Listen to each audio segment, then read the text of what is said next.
بسم اللہ الرحمن الرحیم الحمدللہ رب العالمین وصلی اللہ علی محمد وآل محمد الحمدللہ الذی جعلنا من المتمسکین بولایت علی بن ابی طالب علیہ السلام والائمۃ المعصومین اللہم صلی علی محمد وآل محمد۔ سلسلہ گفتگو 500 احادیث فضائل حضرت امیر المومنین علی بن ابی طالب علیہ السلام میں جاری ہے، اور آج ہم اپنے سامعین اور ناظرین کی خدمت میں 2 احادیث بیان کریں گے، حدیث نمبر 22 اور حدیث نمبر 23، کہ جو عظمت جناب امیر المومنین علیہ السلام بیان کر رہی ہے۔ قال رسول اللہ صلی اللہ علیہ وآلہ وسلم علی امینی۔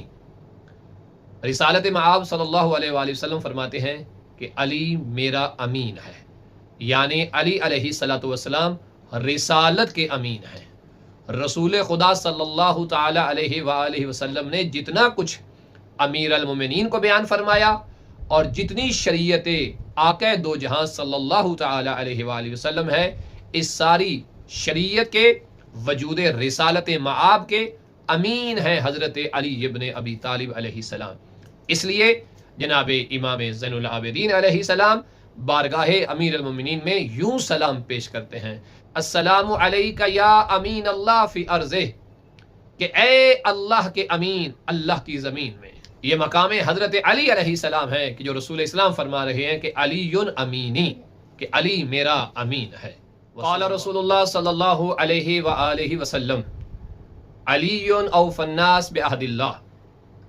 آقا دو جہاں صلی اللہ تعالی علیہ وآلہ وسلم ارشاد فرما رہے ہیں کہ اللہ کی بارگاہ میں لوگوں کی نسبت سب سے وفادار علی ابن ابی طالب ہے کہ جس نے اللہ کے وعدوں کو پورا کیا ہے۔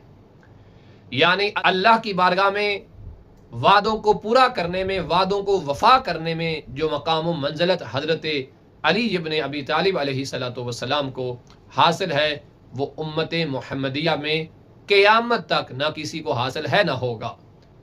اس طرح سے حضرت علی ابن ابی طالب علیہ السلام اللہ کے وعدوں کو وفا کرنے والے ہیں۔ وصلی اللہ علی محمد وآل محمد۔